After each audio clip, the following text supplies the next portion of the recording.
welcome to 2JU. I'm here with my friend, my pal, my guy with the cool poster, Joe Starr. It's like a 2 Live crew. Yeah, but so much less cool. Yes, much less. Yeah. Yeah, but I do love your poster. It's really cool. Had to break up the gray. Yeah, I love it.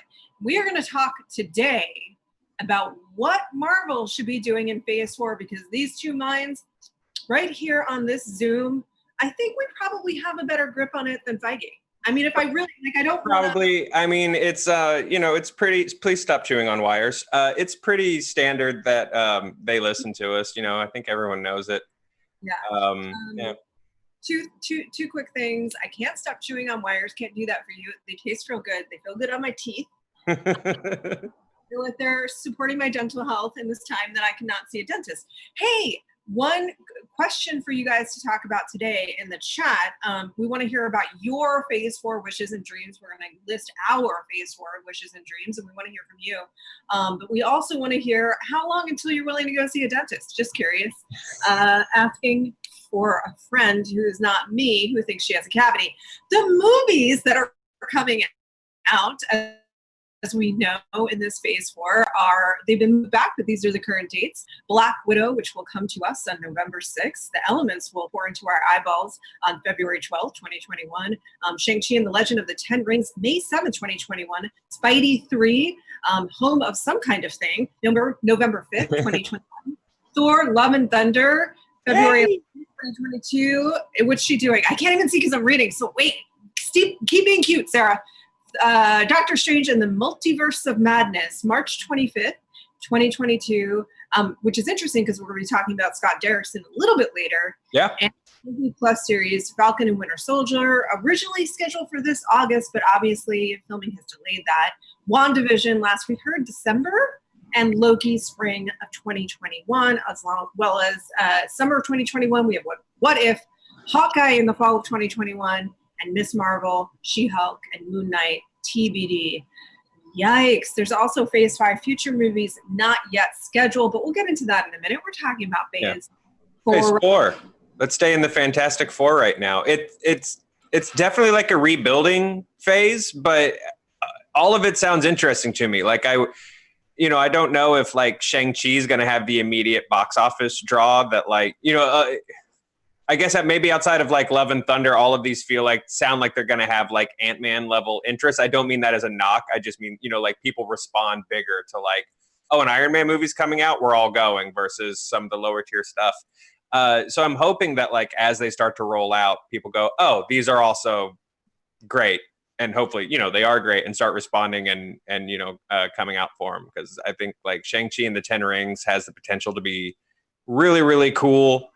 Even though they're going to correct a thing that I think they're going to try to correct a thing I really don't want them to correct with Ben Kingsley and the Mandarin from Iron Man 3. Thor Love and Thunder.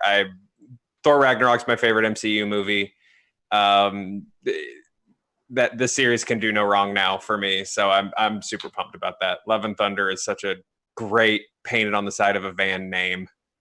Yeah, it really is. And also I think in terms of Ragnarok, it's really interesting because my favorite is still Guardians. I responded to that movie with my whole heart. All of me responded, and the 10-year-old girl in me was like delighted by that movie. I really, really, really, really love Guardians. It's the one that I've watched the most by a lot. I think and for me, this is a lot, not for everybody, but for me, I think I've watched it 10 to 15 times, which is a hell of a lot to watch a movie because it just spoke to the part of me that loved like Flash Gordon when I was a kid. Yeah. I love the soundtrack. I love it's funny. I love the camaraderie, like space, aliens, all of it. So the expansion into the cosmic universe is something I've been really, really excited about. I just rewatched the Infinity Saga. And we'll be talking about that on Friday in a look back review. But one of the things that I really appreciated about it is how many worlds we're able to visit. It's so expansive. So that's interesting moving into Phase 4 because part of my question was like, well, how do you continue that trajectory? And here's what I put to you, Joe. I mean, I feel like the door that they've opened and that we know for a fact they're going down is multiple timelines. I also wonder if we're looking at multiple dimensions and how do you distinguish an alternate dimension from just a different planet in space? It's interesting. I actually disagree. With which part? I just said a ton of stuff. You said so many, probably the last 10 minutes. I don't know. No, I don't think they're going to go an alternate dimension route, simply for the practical, boring reason that requires renegotiating with Chris Evans and Robert Downey Jr. probably. I think if they were exploring that in the core, then the what if would be connected and canon. Or it's just a gateway pilot show to start connecting things, and I'm very, very wrong. But, it is curious what alternate dimensions look like for this, because DC has a bit of an easier job because DC's always sort of said, or at least in comics, usually multiple dimensions mean different Batmen completely, not just different takes on Bruce, but in this dimension, Tim Drake ended up as Batman way earlier. This guy ended up as Batman, or the Joker is Batman, or whatever. So they have a little bit of an easier time being able to put two Supermen in front of each other, or two actors that have played them, because they get to play with the meta a little more. Yes. Hi. Thank you for taking my question, Joe. Two quick points of distinction. One, I just want you to know that as a little window into how my brain works, I started that sentence with just saying man, I think about Hela all the time because she was so badass in that movie, and ended up in an alternate dimension. So, which I absolutely appreciate. And we agree on Hela a lot. And if any kind of alternate dimension or redo thing happens as a result of multiple snaps, it's that they bring back people like Hela. Yeah, she was great. She was so good. I just think about her all the time and how much in a little way, without being able really want to be her. So no, this is the thing that I want to make a distinction about is alternate universes, multiverses versus alternate dimensions, because this is a kind of always a weird sticking point for me, where I think of alternate universes as what you're talking about, which is different versions. Universe with other Captain Americas, so wherever he went to live his life with Peggy. Alternate dimensions is I want to see some amoeba things. I'm with you, and I think you're going to get a lot of amoeba things in Doctor Strange. Yeah, that's what I'm talking about. So when you were talking about the amoeba things, how do we make those amoeba things really distinct aliens that we've already been introduced to? That's a really good question. I think this might even tie to one of my wish list things, because we know that Wanda is going to be in Doctor Strange. My big wish list thing, and I've said it on the show before, but my big wish list thing is Scarlet Witch is the big bad.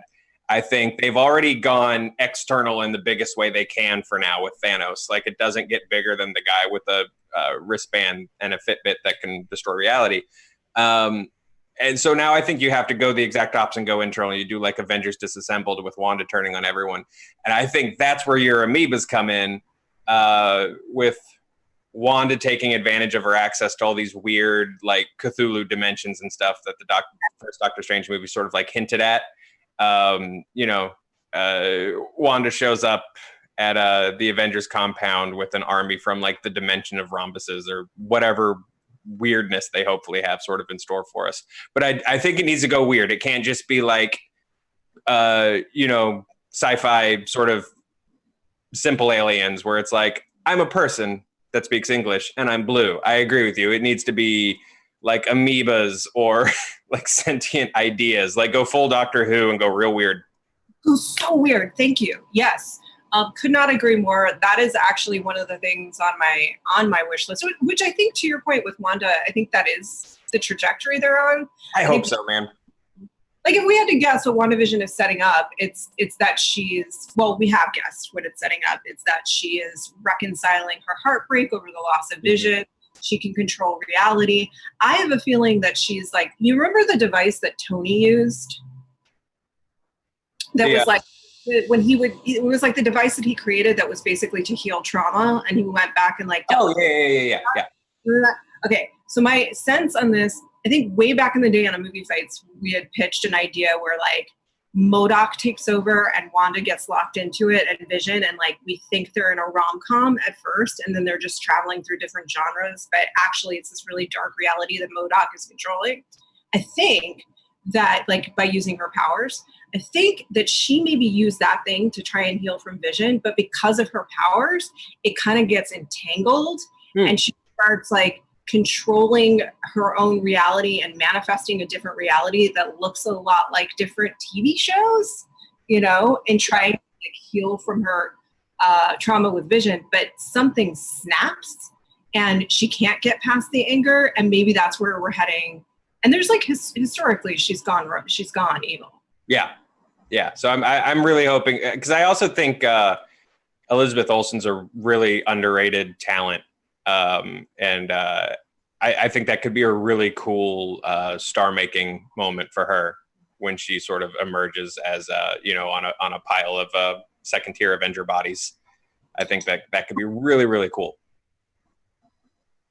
Have you seen Martha Marcy May Marlene? That was what it was. Martha Marcy May Marlene. No. Check it out. It's really great. I will. To me, the truth is, though, as you and I both know, Marvel's always listening to us, and we're really the driving creative force. Right, yeah, for like Siri for us. Yeah, always listening. Right here on this internet. But I think they already have such a great balance of all of the things that I would be looking for between the movies and the TV shows, because the TV shows I think is where we're going to see those alternate universes and timelines you were talking about, where Loki went off and now he's in some kind of split timeline. Yeah. But, and also we have to deal with Gamora on the Moulton. Yeah, right? Yeah, I think, I don't think we have multiple now, but... Not multiple, we have the one who... Yeah, the one sort of in the new... Yeah. So that'll definitely be... As long as Guardians 3, The Search for Gamora, which is what it's called now, according to me, as long as they incorporate the new Guardians with Miley Cyrus as a robot and Sly Stallone and Michelle Yeoh and Rosenbaum and just that ridiculous cast like cameoed at the end of part 2, I'm in. So one of the other things that I was really hoping to see, though, like I said, I feel like this is a pretty good mix of like with Black Widow, it's this prequel that's really focusing on one character, and then we have Eternals that's like extremely expansive, and then multiple dimensions and amoeba things, or Sentient Ideas, which I'm now obsessed with, Joe. But I think, isn't that not what we are? It's just Sentient Ideas. Discuss in the chat. The second thing that I would really love them to see, which we may see, is like thank you, Ryan, I got a hand clap. What Fox did, which was movies with slightly reduced budgets that aren't expected. They don't have the pressure to make the kind of money of $1 billion that every Avengers will make, that can get even more distinct in tone with a particular director, a particular vision. They've done a great job of that already, but like even push that even further might be interesting. But do you think that's not a fit for this MCU? I'm wondering if that's what the exercise of the shows is. Like that's where they can kind of get a little weird and a little crazy and a little granular. Like I don't think they would have ever made a WandaVision movie. No. Way too weird for a family who's like, I took my kids so that they'd shut the hell up for 2 hours of this movie, and it turned out to be a weird exercise on grief. Like, what the hell, Marvel? But I think that's sort of where the vehicle for the shows. At least I hope so, because they do have a lot of creators behind the shows that have really strong visions. Vision. And so I'm, What If, I think, is going to require some real strong, storytelling ideas and really strong POV. And I definitely don't think that those can be sort of corporate mandated in order to be good, right? Because, you know, the What If comic was classically like really screwed up. Like that was my first Black Mirror, was Marvel's What If. You know, they did that was actually one of my first X-Men comics. Was my folks were getting me. I grew up reading like G.I. Joe and Transformers comics, and so my aunt got me some X-Men comics, and it was X-Men #1, Jim Lee's X-Men #1, but then also this like older Chris Claremont What If that was like what if Phoenix had lived or something like that, and it was just this brutal, dark, like, oh, the answer to that is every page like someone is horrifically murdered. You know, because it's What If has a tendency to get either very silly or very like dystopian in Black Mirror, where it's like, oh, you know, Cap's shield was square. That means that Iron Man loses his arm in battle, or, you know, whatever. Like, so I think What If definitely has to get super weird, and then She-Hulk, I'm assuming, has to.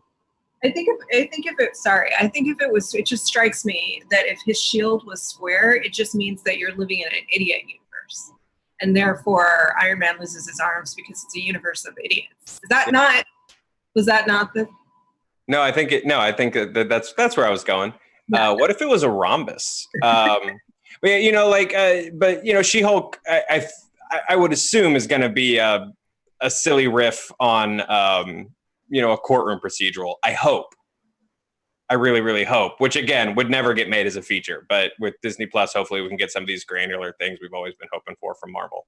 Yeah, no, for sure. I mean, look, that's sort of what happened, not to the same degree, and it wasn't the same creative team overseeing the Netflix shows, as we know. Mm-hmm. But they were able to do things there that they wouldn't have been able to do in the movies. Right.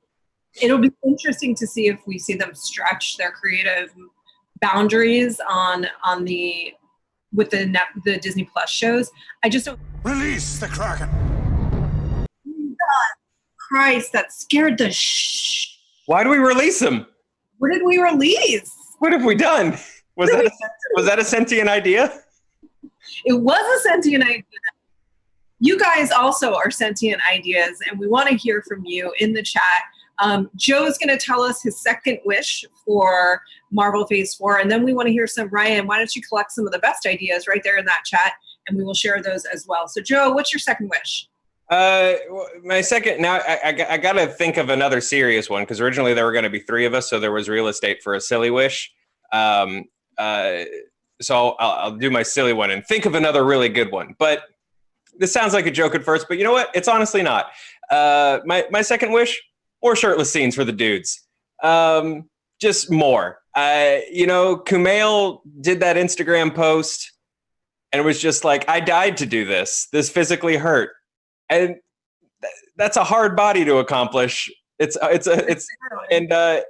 what do they get for it? Like an 8-second shot standing over some flames for smoke? Like just more. I think everyone's worked very hard to get superhero fit, and the MCU needs to appreciate that more. So just, you know, for whatever reason, like more suit up scenes, or scenes where you know, they're answering the call to action in a hurry, and someone runs out and realizes they forgot the top half of their armor, you know, whatever. But I just think more shirtless scenes. Oh, wait. Oops. Did I forget my shirt?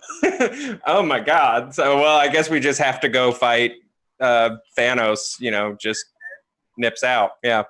Can I confess something to you? Absolutely. This is the place to do it, live on the internet. Live on the internet.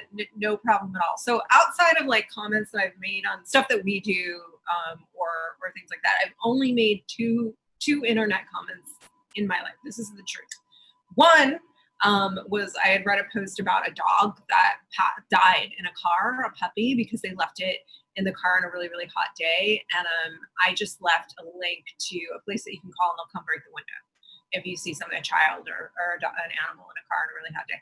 That was one. And then the second one was, I think it was the second Thor movie, and the trailer came out, and before I could help myself, on YouTube, just all caps, "Take off your shirt."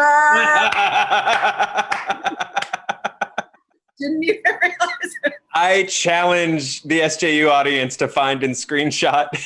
It's on a Thor Ragnarok Somewhere. It's trailer somewhere on YouTube. Roth just being real thirsty for Hemsworth. Yeah, it's really embarrassing, but not at all. Yeah, I just think they were, they work so, the MCU is kind of sexless, and that's I think as close as they get to being steamy. And everyone works so hard for those little steamy moments. Give them like a few more steamy moments. They didn't do all those crunches for nothing. For nothing, man. For 8 seconds, like let them ride the bull a little longer than 8 seconds. You know what I'm saying? Yeah, I think that was a perfectly legitimate suggestion. Let's hear some other suggestions from the chat, Ryan. Hey, chat wants a lot of different things. Rabia Khan says, I want a little less quips and a little more variety in terms of genre and comedy, which I think is fair. At Panther wants a Midnight Suns movie, which is a team up of Ghost Rider, Blade, and Doctor Strange. I don't know if we'll get that in Phase 4, but I can appreciate the idea. At Hey Craig, I want the New Mutants to be tied into Phase 4. I doubt that might happen, but again, I like the idea of it. At Lisa Mortini, I love a She-Hulk TV procedural show, which seems like what we will get. So I think that would go really well. Let's pause and talk about a few of them. I love the idea of a Midnight Suns movie, and if they use Blade to explore the supernatural the same way that they've sort of started to explore cosmic, or Blade and Doctor Strange, I think that's fantastic. They've messed with Ghost Rider a couple of times, the much maligned Nick Cage Ghost Rider movies, which are great, and I don't care what you say because I won't hear otherwise. He pees fire, and really, what more can you ask for from Nick Cage's Ghost Rider? I think that would be cool. I think that's probably the best way to introduce a lot of characters they might be nervous about in terms of trying to carry their own thing. Like, I don't think anyone's super pumped over there to try another Ghost Rider solo film. But if he's like the fourth banana in a Midnight Suns movie, where these guys get together and fight demons and whatever, that's how you do it. I think that could be really, really cool. So I will say I love the commitment to release the mutants, which we always also want, and we will be getting. Now we can release the Kraken, Jonathan. Release the mutants. Release the Kraken.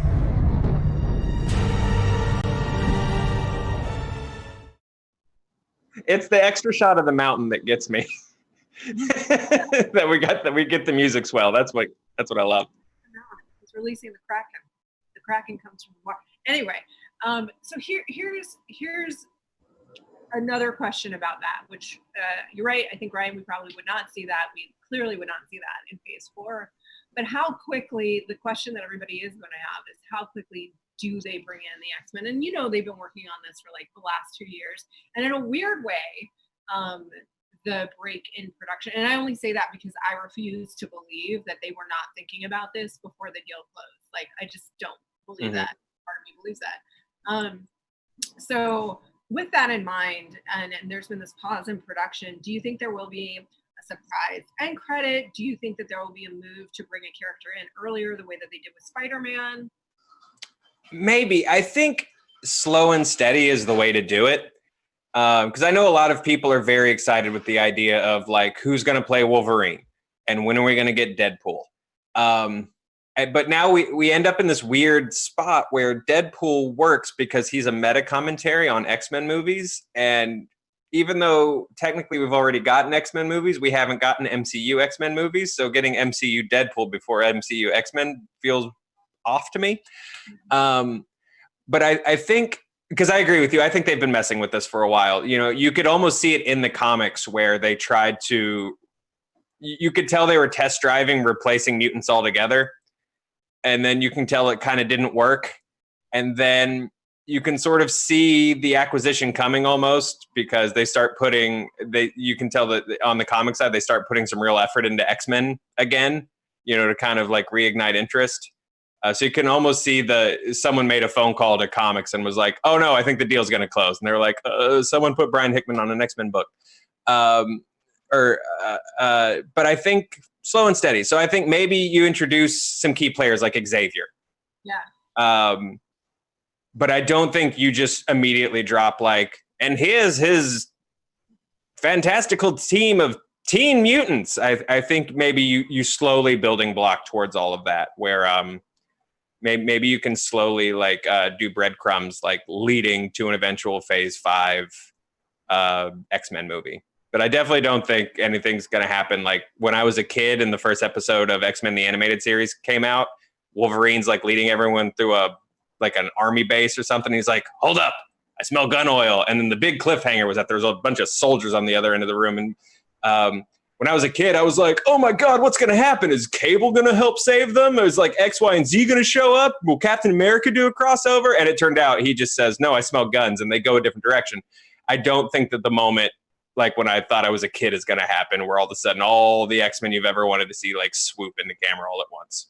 Yeah. I mean, it's interesting because they've created this universe where they're fully out in the open, you know, like the whole world knows about the blip and the snap, and now, you know, Spider-Man's on the run being framed. And it'll be interesting to have the kind of dynamic tension that has traditionally existed in the X-Men stories applied to that world. Mm-hmm. So I don't know if they're almost seeding that idea with the idea of like, yeah, Spider-Man's not only been outed, which is dangerous because he's a kid and his friends and his family, but he's also been maligned, you know, and in a way, like, is there a world in which they're taking, you know, they've played with us a little bit, but where the world starts to distrust the power that these superheroes and these beings have, if not contained and controlled, which they've already started to play with a little bit. Yeah, we saw ideas of it with Tony in Age of Ultron.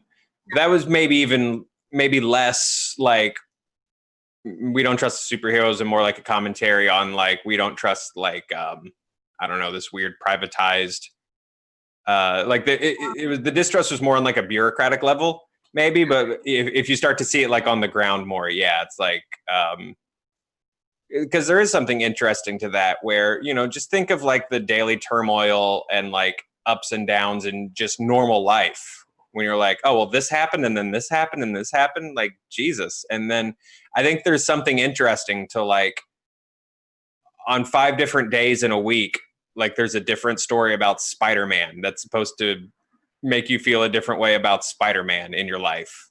You know, I think that's an interesting sort of lead in to like, you know, to introduce like to sow the distrust for like X-Men and stuff like that. Hi. Can I ask a follow-up question about what you just proposed? Because I really think I love it.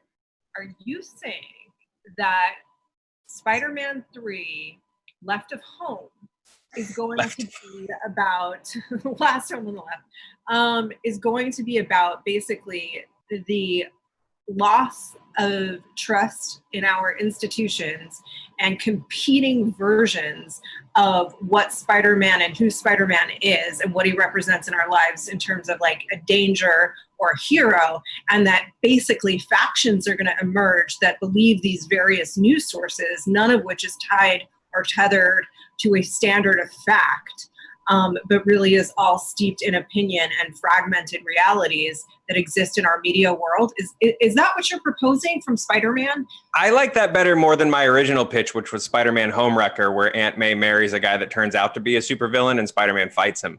And Aunt May sides with the bad guy. I like your idea a little better. It just sounds a little more steeped in solid ideas. So that's like, that would be I don't. Mine sounds more like a Brazzers video, honestly. I like your idea a lot better. I don't think we're going to see that because it's a lot for a Spider-Man movie. But it would be amazing. I think we'll get a little bit because why introduce the Bugle if you're not going? Why introduce the Bugle as like you know like they set it up as a very like right-wing internet show. Like why do that if you're not going to play with the idea of fake news and perception?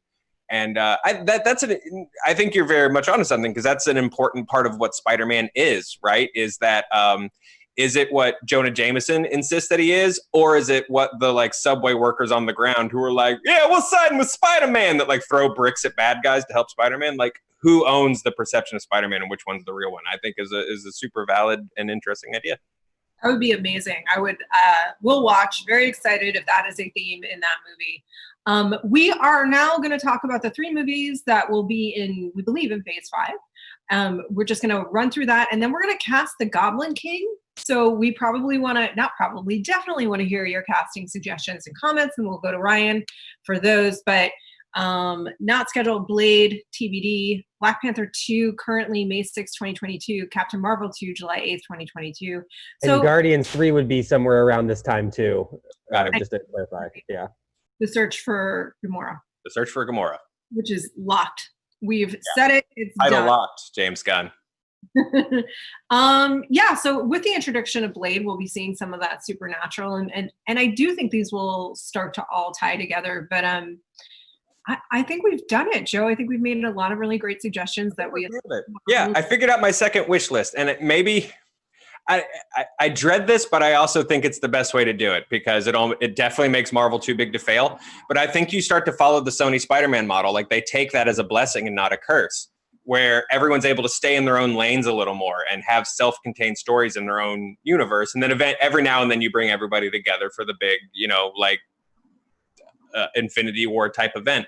But like, follow the Spunk model. Spider-Man's going to have his own universe and his own stuff. Blade and Doctor Strange and Ghost Rider can all stay in their lane. Space can stay in its lane. And the Earthbound people who really only cartwheel and punch good can, do their thing. But then every once in a while, we just kind of make it a casserole. Exactly. Absence makes the heart grow fonder, I think. And I think the more they define some of these lanes, the cooler it'll be when everyone just sort of demolition derbies with each other, I think. It also makes Disney and Marvel unwieldy and terrifying to behold, but I mean, they already look. We've talked about this bit enough, but they already were. But then now they're not, right? Because Disney potentially. I mean, Disney's not. We're not that worried about Disney ultimately because it's a massive company, massive dollars. But this has been a tough couple of months for the company. With that in mind, I love that idea. So I think that we've nailed a few things tonight. One is amoeba people. Mm-hmm. But the bot people, they're amoebas. They're amoeba beings. Just to be really clear, they're not just like amoebas that act like us. They are their own thing. 2, sentient ideas, which again I propose we essentially are. 3 is that Spider-Man is ultimately going to be about the loss of institutional trust. And 4 was Ghost Rider. Pecs, I think. Ghost Rider / abs. Yeah. Less shirts. And sentient ideas could be Franklin Richard, and that's how you get into the Fantastic Four, and boom, you nailed it. Into it. Okay, great. We did it. We fixed a thing that was not broken. So you are welcome, and that is how you do internet. So now, Joe Starr is going to thank you for being with us. Hey, guys. Thanks. And bye. Seriously, thank you guys for watching the show. We appreciate it. We really do. We like doing this, and we like doing it for you, so we hope you enjoy it. Hit like, hit the bell for us, all those good things. Engagement's the best way to support the channel, and it's free. We've got a Hey Fandom coming up on Friday. Yes, Friday, with Greg Nicotero, which is going to be amazing. These have been a lot of fun. I call them like virtual Hall H's, where you get to actually step up on camera and ask creators questions and chat with them. I think it's really, really cool. Nicotero has been a guest with us in the past at like Screen Junkies Central and stuff like that. And it's always like a super fascinating conversation. So definitely tune into that. Definitely get your questions ready for it, whether it's specifically about Walking Dead or whether it's about movie making in general. The dude's got so many awesome insights. It's going to be a ton of fun.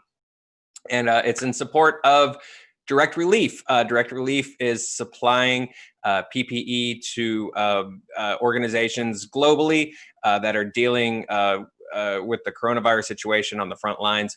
We have a link in the description. Please check that out. If you can't donate, and we totally get it because times are tough for everybody, help us spread the word. We really, really appreciate you guys. Yeah. You wanted to talk about this is via deadline. So Scott Derrickson, sorry, say it again. It's happening. It's happening. So I am psyched. And the big question that everybody has sorry, I'm looking at the bottom of our, sorry, forgive me, because I'm looking at the bottom of our script, and all of a sudden it was just a bunch of Nick flicks. I just wish more villains were able to survive. I was like, what's going on? What's happening? And then I realized that was just Ryan. No, that's great. Ryan was making notes to himself. So the big question that everybody has about Labyrinth is who should play the Goblin King? Because how do you replace Bowie? Answer, you cannot replace Bowie. You have to do something really, really, really different, I think, but also equally awesome. Mm-hmm. I'm going to get to a thesis here, Joe. So give me 1 second. I get it. There's two beings, and I call them entities and beings because that's what they were in life, and that's what they are now that they passed on, that I worship more than any others. I'm going to admit that right here, and they are Prince and David Bowie. I have no apology about that either, and they both strike me as like incredibly just celestial beings that visited us for a period of time to make great music. Yeah. And also just to like deliver ideas and to be very, very liberated artistically and creatively in ways that were incredibly ahead of their time, but also very in their time. So with that in mind, okay, Bowie, as far as I know, and correct me in the chat if I'm wrong, didn't have a protege. But Prince did. He had a number. And one of them was named is actress, is singer, is alternate being. Is actress, is singer. Actress, is singer, and that's, I don't mean that. Like, is actress, is singer, she deserves this, has an alternate persona in the same way that Bowie did, is amazing, already does the kind of like creative filmic albums, and her name is Janelle Monáe. And I just think there can be no better Goblin King than, and I'm saying that pointedly, than Janelle Monáe. Absolutely. She is it for me. I do think that's such like a no-brainer. I think the terrible, and sorry, I'm laughing. Someone suggested Gilbert Gottfried in the chat, and that made me laugh. You remind me of the Babe. Made me laugh. Amo 210. Well done. That tripped me up. I think the horrible reality is that it's going to be it's either going to be Leto or Gaga. But for now, I choose to exist in the world where it's definitely Janelle Monáe. I'm excited about. I'm actually excited about them remaking this now that the Dark Crystal prequel has come out and looked absolutely incredible. Because I'm assuming they'll have to go Henson, otherwise, why make the movie? In a world where Sonic got redesigned, I can't imagine a studio being like Labyrinth, but it's CG. If they announce that, people will just scream until they backpedal. So it has to be Henson. And I had a point and I lost it, and we're getting there. Oh, so I'm excited about that, and I'm also excited about the team of Derrickson and Levin, because sort of from the outside, sort of looking at it. My Valentine is a very cool horror movie, so go check out the Into the Dark series on Hulu and give it a watch. It's really good.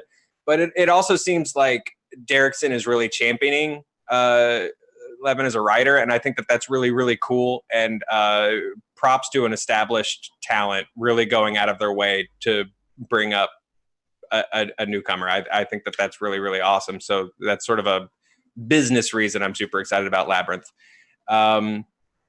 As for Goblin King casting, I mean, it's Monet, right? Like, there's not a better answer. A worse answer, or at least a very different answer, would be the Flight of the Conchords. Oh, no, that's a version I'm also really into. After watching Legion and how creepy he could get, and he's just so good.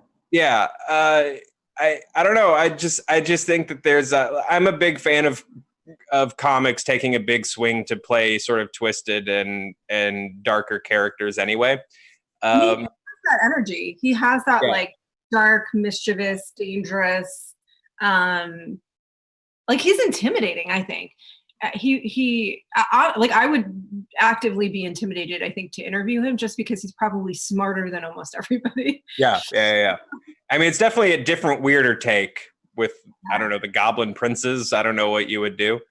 And it's definitely not, mystical guy with a potato bulge. Yeah.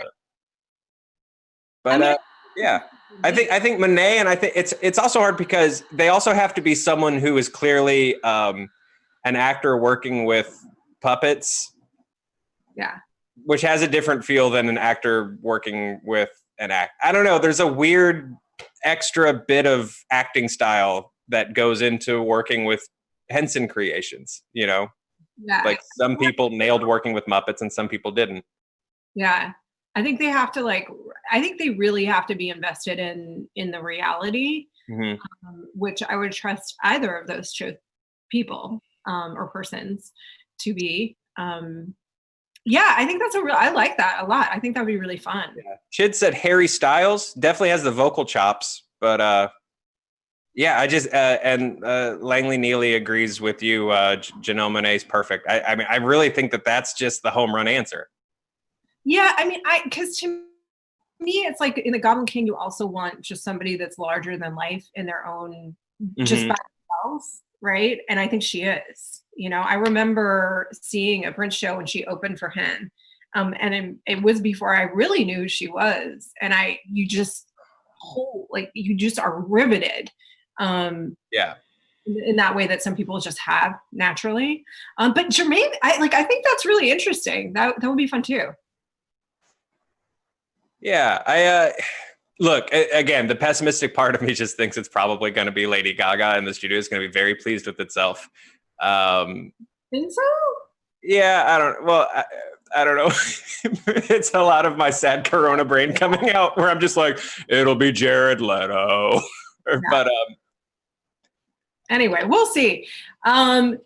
You guys let us know who you think it should be in the chat. You called out a few today, Joe. Thank you so much. Ryan, do you want to drop in a couple last ones? Yeah, there was some votes for Lady Gaga. Jim Jam says Lady Gaga is the only choice. Let me see. We had a couple others. Some Tilda Swinton love. I saw a couple of those. At RCB also says that. Tilda Swinton. George Ham says Timothée Chalamet, which I don't want to see him as the Goblin King. I do want to see him in a Muppet movie. Yeah. I absolutely want to see him in a Muppet movie. Actually, the Twitter meme that goes around where it's like, replace every actor but one in a movie with Muppets. I now want to see just replace everyone else in the Peach movie. Call Me by Your Name. Thank you. Jesus, Joe. I want to see everyone but Timothée Chalamet replaced by Muppets and Call Me by Your Name now. That's a movie that I desperately want. Yes, me too. But also, I just want to say that I have nothing against Lady Gaga. Like, I love Gaga. I love her as she's insanely talented singer. I really do like her as an actress. I loved her in A Star Is Born, which was surprising to me because I was prepared to have different feelings. Not because I don't love Gaga, but just because I love that original movie from 1937 so much, and I loved it. So I'm not against Gaga doing this. I mean, I can see why it feels like a great fit. I just think that Janelle Monáe is a slightly greater. Yeah. Oh, with you totally. That and Sam the Eagle doing Michael Stuhlbarg's monologue from Call Me by Your Name are two things that I think we can definitely agree with. I think we can all agree with that. So you guys let us know, but probably not when I read the comments later. I will discover that. You guys let us know what your phase 4 wishes are and who you would like to see as the Goblin King in the comments below. Also, your other questions of the day are: 1, how long until we're seeing a dentist? That's just a thing that I'm asking for a friend of mine. And 2, how do you reconcile a life with which you desire stability, but also the need for speed? Discuss.